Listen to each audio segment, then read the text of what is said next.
in Baton Rouge and you've been around Baton Rouge, you know him very well. He was the former Southern University head football coach. He's third all time on the wins list with a 63-32 record at Southern, and in conference play 53-16 in the SWAC. Moved on to Norfolk State. Things didn't quite work out, but here he is with me this morning. My man, Coach Dawson Odums. Good morning, Coach. Hey, good morning, man. How you doing? I'm doing good, man. How about yourself? I couldn't be better, man. It's always a great day anytime your feet hit the floor. Let me ask you this for the people out there, man. What you up to these days, man?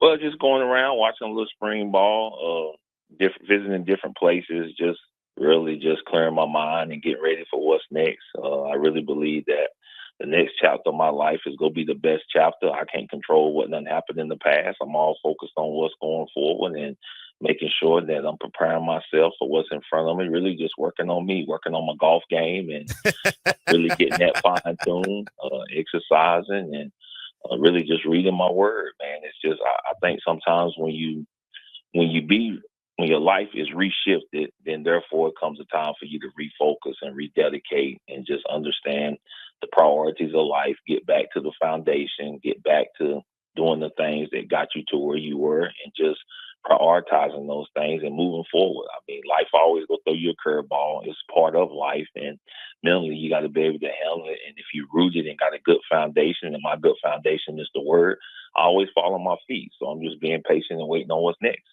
Listen, next time you get a chance and you around, man, and you working on your golf game, can you help me out? I'm horrible, Coach. Yeah, I went to the range the other day. It don't look too good for me moving forward. I need some help. Well, the best advice I give people is when you're beginning to do something, seek out an expert to help you. You? No. You're gonna need somebody that can give you some lessons. So, because my golf game and what I know works for me. Okay. So you need to get somebody that is a teacher, is an instructor that can look at your swing, look at what you're doing, look at your clubs and say, hey, you're a beginner. Let's teach you how to first stand. You know, you got to go to it's like learning, man. You got to go to the ABCs of life. And once you get the ABCs down, it becomes fun because you're not out there and you're not getting frustrated. When you try to do something on your own, it's frustrating because you're not going to have the success that you're looking for because you don't have the fundamentals that's going to garnish that kind of success. So you basically telling me you ain't finna show me nothing.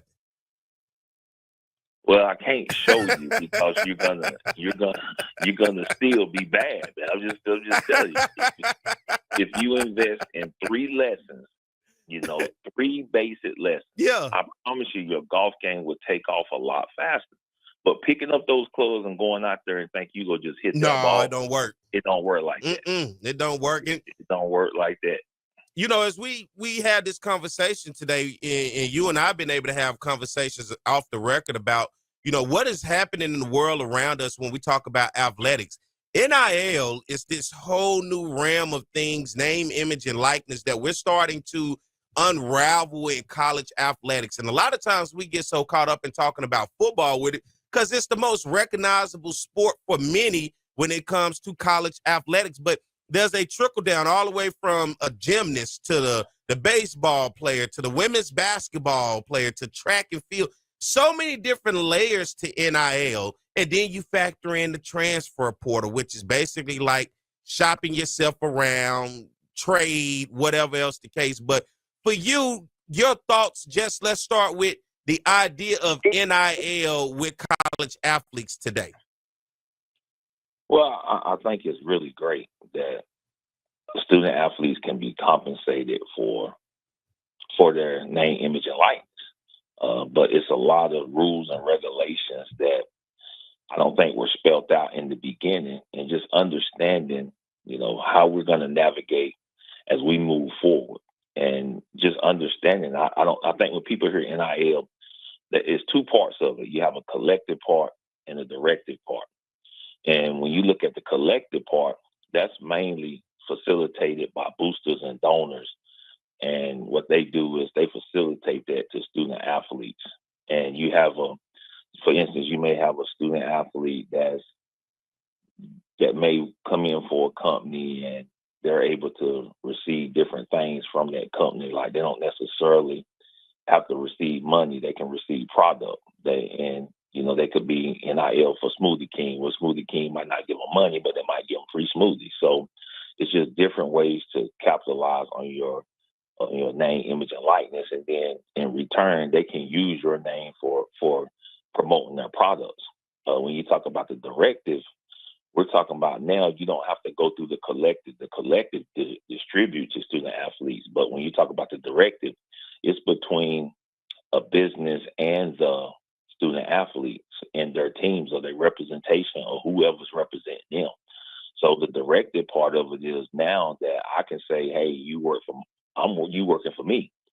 So now I can give you direct funds. I can exchange direct cash to you for your services. I might have a business. We might have a event going on that we need you to appear at, and then you're able to come and appear at those events. And I can represent you by myself as a company, or it can be multiple companies that you work for that represent you. So when you see commercials and stuff like that, those are probably directives that are going straight to the individual, and they're capitalized on that financially.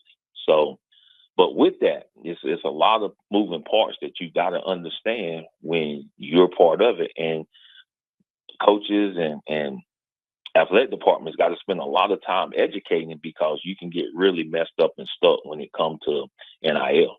Let me ask you this, because as we factor these different perspectives into this NIL collective, we're talking money, we're talking opportunities. When you look at this, talk to me about what we call student athlete. For some of these young men and young women, there's a lot of money on the table for them and a lot of contribution, as you could say, coming their way. And listening to something that you sent me from the University of Florida, of course, in basketball, just winning the national championship, and the guy going around asking them about classes, and they almost like, what class? What does this do now moving forward, especially for those in that upper echelon of the bag, as they say, when you look at student athlete? Does it still basically have the title student athlete, and are they actually student athletes at this point? Well, I think because we're dealing with institutions, they're going to always try to hold on to the title that they're student athletes. And I posed a question, and I asked colleagues, I asked friends. The NFL teams have a team meeting, and some of these guys in the NFL are making similar dollars to these guys in college. And I asked people, I said, not probably one coach in the NFL start the meeting off saying, hey, son, you're struggling in chemistry. No, because we're paying you to do a job.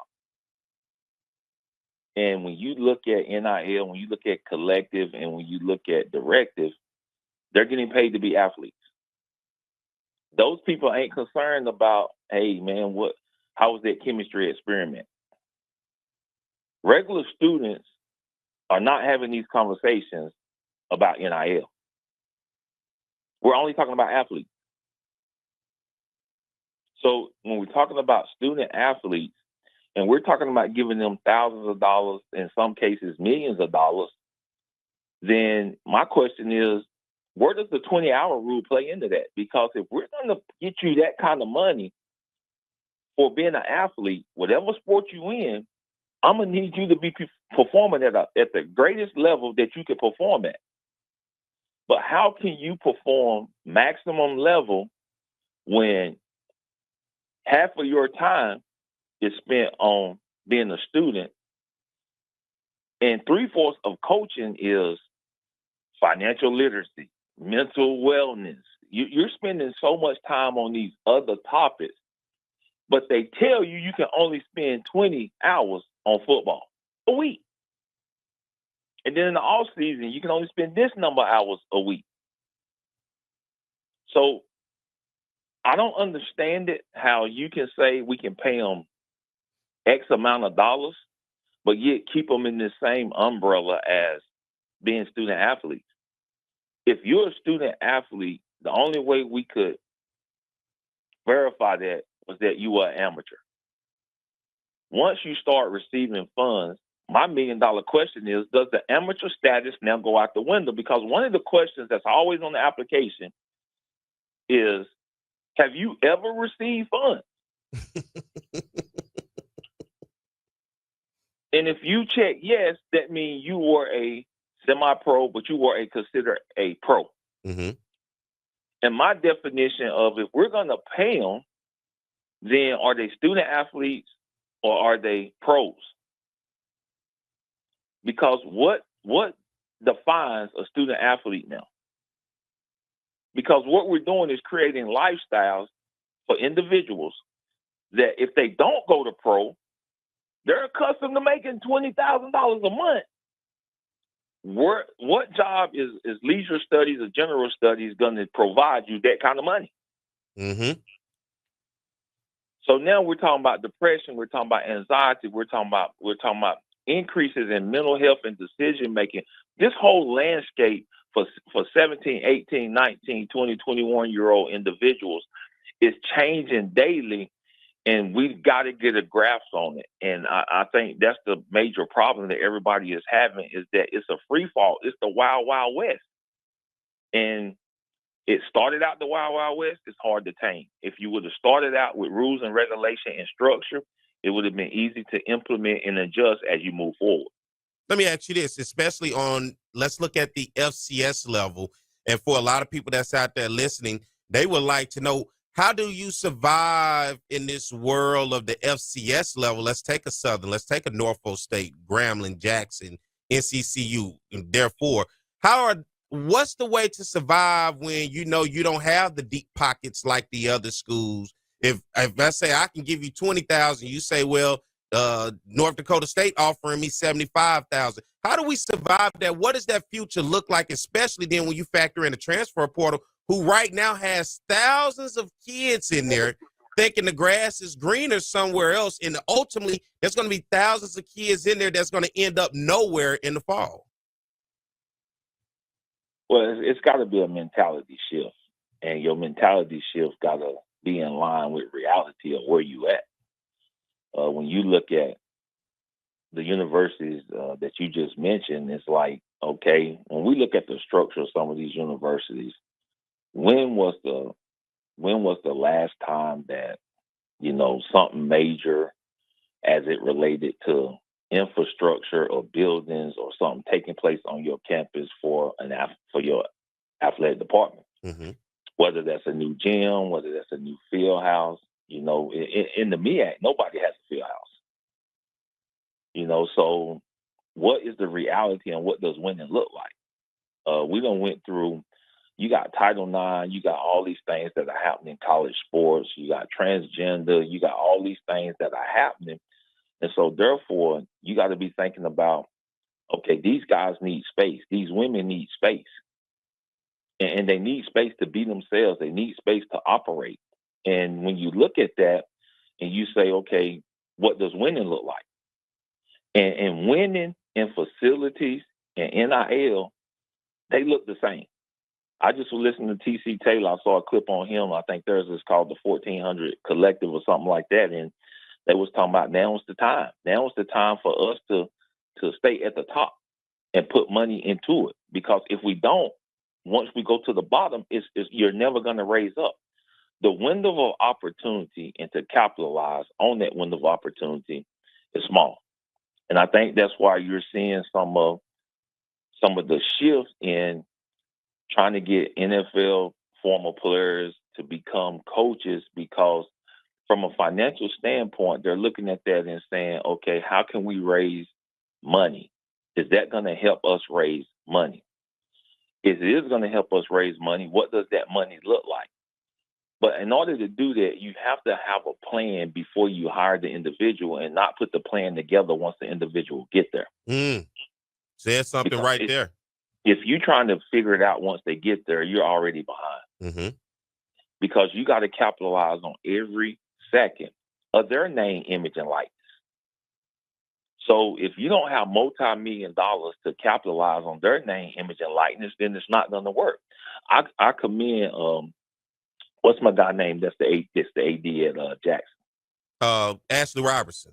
I commend him, man, because I've been a fan to him, you know, everywhere he's been, and I've seen how his career has gone, and I see how that plan that he had when he hired Deion Sanders to be able to say, okay, I know this is a temporary fix, but how can we maximize this temporary fix in this short period of time to get Jackson State to a level that we know he can help us get to? Mm-hmm. And they did. They were able to improve facilities. They were able to get some things in place. And now TC Taylor has come in, and he's done a great job of trying to say, now, how can we sustain this? Because you don't have the same circle of people that Deion Sanders had. So now we're relying on Jackson State, true alums. Not a whole lot of outside business help, you know, that we're trying to get. We got enough graduates that's coming from here to say we can do this, but we got to do it together and capitalizing on the momentum that they have. That's the biggest thing, is that it takes money, man. It takes a lot of money now in today's college athletics to sustain and stay at the top. And to get the better players, you got to have some money. If you don't have money, you're not going to get the better players. And that's the tough conversation, because for a lot of these institutions, they are already labeled with the notion of low resource. Then it's like, all right, is it worth putting the resource where we already low on money for this athlete that could be going to other things, like you said, helping improve facilities and whatever else the shortfalls are that really are urgent need to improve? Well, and it's true that, you know, you just think about it, though. How many players go back to their institutions at low resource schools and say, man, this the same way it was when I was there? Well, I was there in 1992. You know, it's like, okay, what I see, we done built new dorms, we done built new classroom buildings, but this stadium is the same since I was there. But when you look at it and you say, okay, some of the low resources schools have really done a great job of trying to improve facilities. I know who's at Norfolk. We got a locker room. I think when Coach Vic just came in, I think they redid the meeting rooms and the space for them. And, you know, I kind of laid out a plan and say, hey, these things will help the next coach come in. One thing about me, man, I'm going to help. Because I want people to be successful. It doesn't matter what that look like in relationship to me, because I'm a God-fearing man. I just believe that my job is always to try to promote other people and be supportive of them. And so I laid out a plan and said, if you do these things, it'll kind of help the next guy coming in. Well, you think about this. We're in 2025, okay? And you talk about, when you talk about low resources, we're mainly talking about HBCUs. And we're saying that, okay, how many of their athletic training facilities got indoor pools or cold tubs and hot tubs? How many of them got sustainable training? See, we get caught up on NIL. But if our presentation is good with our facilities, people will come play for us. So where you go spend your money? You go spend your money on getting a good player and bringing them to bad facilities, which you go get disgruntled. You know, it's other ways to create a level of experience for student athletes that's outside of NIL. And I know you talked about it when you were here, even the dietetic and nutrition part of the program. Just having a training table, just being able to give them the necessary nutrition to be able to be successful. Supplements and nutrition. Just being able to give them recovery drinks after they work out, being able to give them shakes and stuff after they work out. That's not an NIL deal. But nobody else has that. So if you start doing research on what other people don't have, and you start getting what other people don't have at a smaller level, you begin to capitalize the market, because people want to come there. People want things. It ain't necessarily got to be money. Generation Z is about having a different experience. What does that experience look like? They talk to their friends. Their friends are recruiting them. You want to be able to have something else to say, to go with it, to say, hey, we got something that your friends don't have.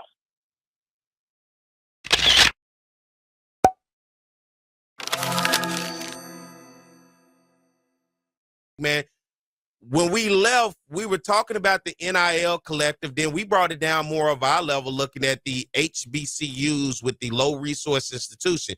And you were talking about something big, talking about what's priority when you're looking at where do you put your money.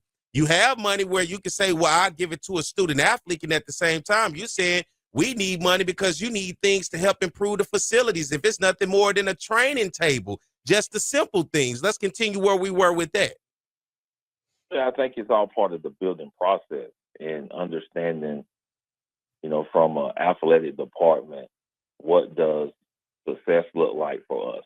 And each department is different. What level of success do we want to achieve, and how do we go about achieving that level of success? Is it wins? Is it winning?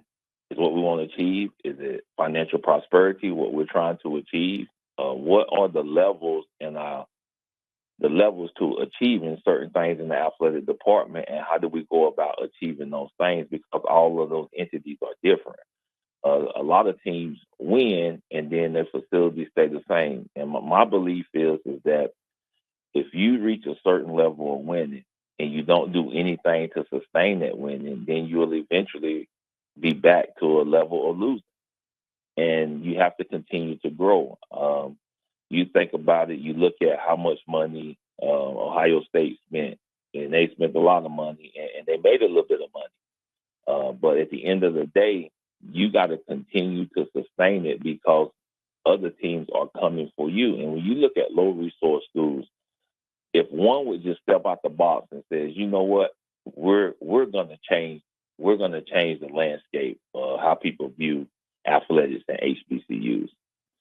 And Louisville, I think, did it when they was first. I think when Charlie Strong was there, Louisville football wasn't really where it needed to be, but he put that program on the map. But the AD had a great vision and said, you know what, we're going to invest in our revenue sports and get them up to speed, and then everybody else is going to come along. Because if we can get our revenue sports up to speed, then that'll create revenue for everybody else. And that plan worked. And then you look at low resource schools. If one take the bull by the horns and say, you know what, we're getting ready to do a major modification to our facilities. And I think the one that's really stepping out to do it is Alabama A&M. I've seen the renderings that they have, and I see the plan that they have up there, and they have an opportunity to really do this thing the right way with what they're building up at Alabama A&M. And once they get it built, again, Generation Z they look at those personal things. That's what they're about. It's not necessarily money, but they look for the Taj Mahal, and that's attracted to them. And they want to be somewhere where they feel like they can grow and develop and sustain winning. For listeners out there who are the HBCU fans, and for many around the state of Louisiana who may be listening that are on the FCS level, because of course the Southland Conference is right here intertwined with the SWAC. What does the future look like as we see the transfer portal? Everybody seems to be shopping around. So many kids are in that portal. So many of them are going to get lost in the sauce, as they say, that's not going to find a home thinking that their grass is greener. They're going to find somewhere. What does the future look like for that? And then how does that work with recruiting when you're going into that portal? Well, it's tough, because especially when you're lower tier schools. Your better players are going to test the portal. And as a coach, you got to have those conversations. I was never opposed to bringing a guy back if they did it the right way. If they come sit down in my office and we talk about the plan, you're 4 guys better in that family. The more money we give and present, the more problems we're going to have. And the transfer portal is just another one of those problems. I'm 4 guys going in and trying to better themselves. But you got to have a plan. Mm-hmm. To go in there blind and don't have a plan, talking about you betting on yourself, I wish you the best. It works out for some and it don't work out for others. But for those guys that are first team all conference, those guys that's got film, they got numbers, they got stats, they gonna always have a chance to land somewhere. And somebody's willing to pay you for your services. But what hurts is those low resources schools. You get a guy that's first team all conference, and all of a sudden, you lose that player. It's hard for us to get an All-American first team all conference player back. It's hard for us to get that out the portal. So looking at that, I heard somebody said that, if y'all take one of our players, some compensation should be granted. And I mean, there wasn't nothing wrong with the statement, but these schools ain't finna pay you to take your players. You just got to look at the reality. And I think that's the hard part for us right now is the reality. The reality is that our low resources schools are development programs for other schools. We're developing players, and other schools are going to come take those players. That's just what it is. Coming. They come to take them because financially you don't have the money to give them, or they provide them with what I call the pleasures of the eye. They giving them better looking things, and that's just how it is right now. And that kind of leads into the conversation next, because does that then create this new world of that we're the JUCOs? And then I'm using that in that sense. And then because the transfer portal was so heavy, what does that do for the high school football player now? Well, the high school player got options. And I wouldn't say they're JUCOs, because the way JUCOs have it now, they have it even better because their years don't even count towards NCAA. So you're talking about going to school and developing for 2 years and still having years left to develop and go play in NCAA football. So, but we're definitely development programs. We're developing guys and giving those guys those opportunities to go and play at other places. But for high school kids, here's what I tell them, man. All this prima donna stuff, not knowing where you want to go, if you're not an elite player, somebody offer you, go visit, see if that's where you want to be, lock your scholarship in. And that's how it is, because eventually you may or may not even receive that scholarship. They're not recruiting high schools like that. The transfer portal give you a chance to take a guy that's already developed. A high school player needs to be strong. He needs to have the athletic ability. He needs to have the strength numbers so that he can play as a freshman. Because what happens is most freshmen, once they play, they don't like it, they hit the transfer portal. Mm-hmm. But people are having to win right now. So you don't have time to develop. It's too much money being paid out to players. So what that does is put pressure on coaches to win right now. If you got to win right now, you're going to do it with players in the portal. To build a program, those days are over with. And, that's what we tried to do at Norfolk. And it take time to do that. And it take all the time that they grant you, and they got to grant you that time, because it's not an easy thing in today's world. But if you can build it, you got a better chance to sustain it, but you don't have that time no more. So whoever gets a job got to go in, hit the transfer portal, find players, and begin winning. You got to have immediate success in today's world, and immediate success don't just happen. You have some great stories, but for the most part, it don't happen like that. And what does immediate success look like? Because if you want a championship right away, then you need to buy you one. And most people ain't got the money to buy one. But that's the world they live in, but they don't have the money to do it. Hey, that's the realest statement of the morning. If you want a championship right now, go buy you one. That is as real as it get, Coach. Yeah. That is as real as it get. But that's what it takes. You got to buy it. I mean, you look at the college football playoffs, and you take the teams that made that, and the majority of those group of 4 schools probably spent some money on their rosters. Mm-hmm. So that's just how it is. And now that we're trying to get the revenue sharing, equal and distributed equally among schools, it's just that it's not the rich gonna keep getting richer. And there's no in between. That's what I tell people when it comes to money. There is no in between. You either got rich, you got poor. What's in between is either you trying to become one or the other. Mm-hmm. So, and that's how college football, and really that's how college athletics are working now. People with the money are sustaining success at a high level. People that don't have money are looking for a way to get money. If that's hiring an NFL guy that got relationships and can help come in and create a new fan base, some excitement. And my thing is, If winning don't create excitement, the person you hiring is not. If you've been winning or you've been in a program that has been winning and that don't create excitement for you to go to the next level, nothing else will. Everything else is going to be temporary. It's a temporary fix. A person name, you hiring them. North Carolina's trying it with Bill Belichick. Everybody's excited, but everybody's also waiting to see. Bill Belichick win 8 games. Everybody's going to say, we've been there. We've done that. We ain't hiring him to win 8 games. The championship. So that's why we hired him, to win a national championship. That's why we increase our collective. That's why we put more money into it, because we did it to win the national championship. We didn't do it for a mediocre season. Same way, the guy that replaced Nick Saban, they don't care where you came from. The expectations is still to win the national championship. And what it is to me is it's like everybody's throwing so much money out from year to year because they want it that year. Nobody, like you said, with the program holding off and waiting. Everybody's basically gambling. Everybody's throwing it all out on the table right now, and they're gambling, saying, because it can only be one champion. And nobody is excited about second and third and fourth in the stand. Everybody want to be number one. So everybody's gambling away everything, throwing it all out on the table every single time. I'm glad you mentioned that, because this calculated risk that everybody's taking, the players are the ones that are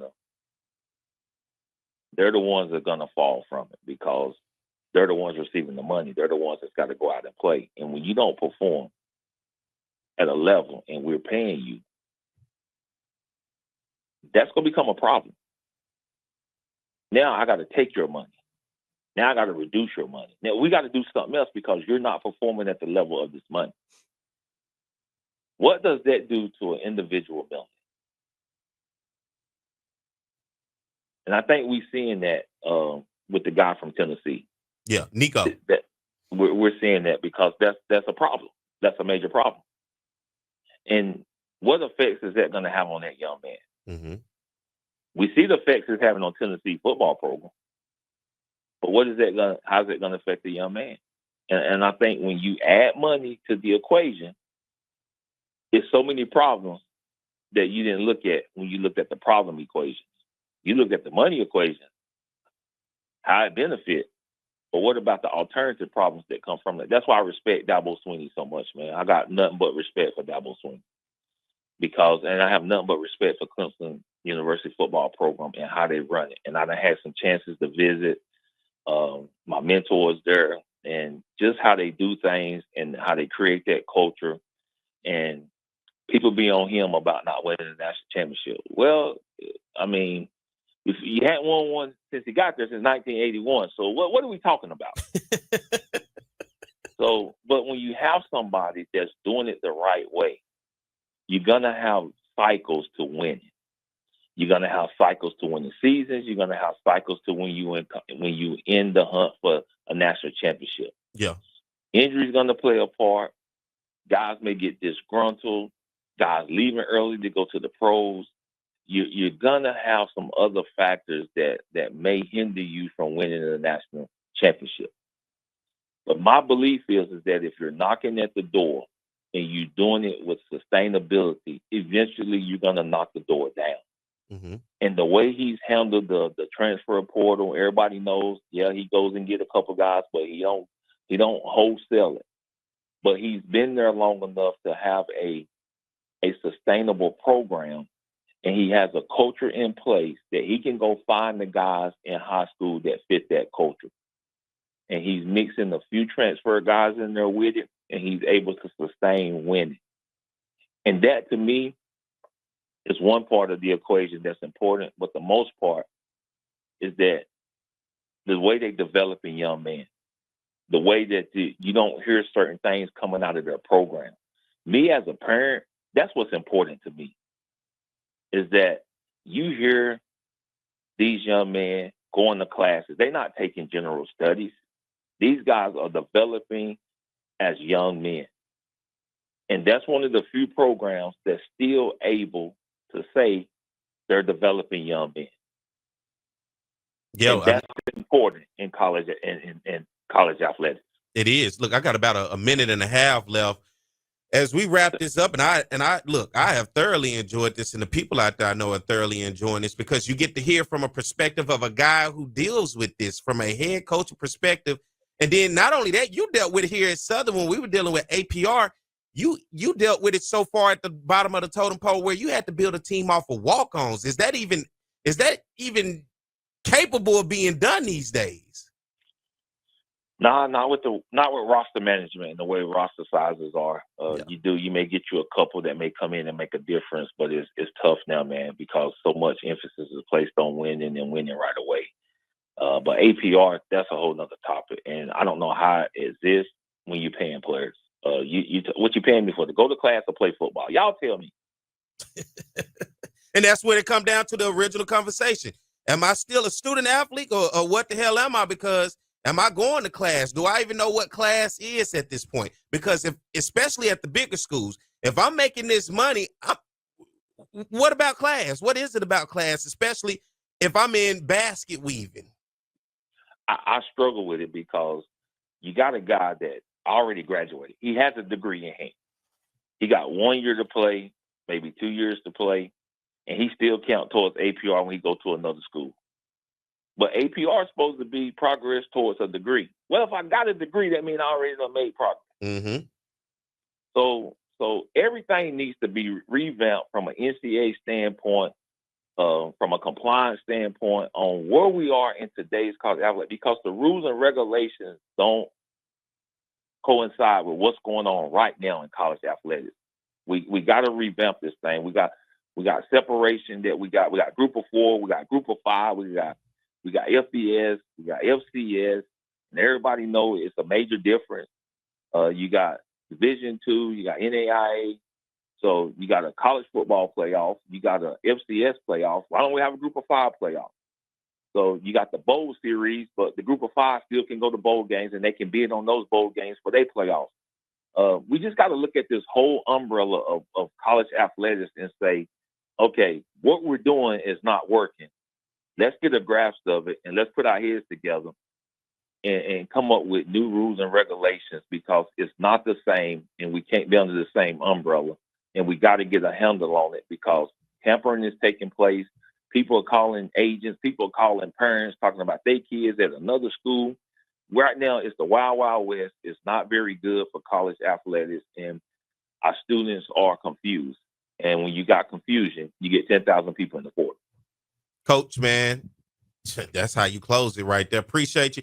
Hey, that's the voice of Coach Dawson Odums. He's only the 3rd winningest coach in percentage in Southern history. It's A.W. Mumford, it's Pete Richardson, and then it's Dawson Odums. Coach, appreciate you coming on, man. Look, we always got to show love to those who came here and was successful. You were successful here, and no matter where you go off in life and no matter what you went and did, it's what you were able to do here at Southern University. You brought success. You brought back a championship, and we played for many others. But most importantly, you built a program. Sometimes I say you may have did it a little too easy. They think anybody could do it. But, man, I appreciate you for coming on this morning, man. And as always, you're my dog, man. You're more than welcome. We can continue this conversation any other day. Hey, appreciate you, man. Thanks for having me.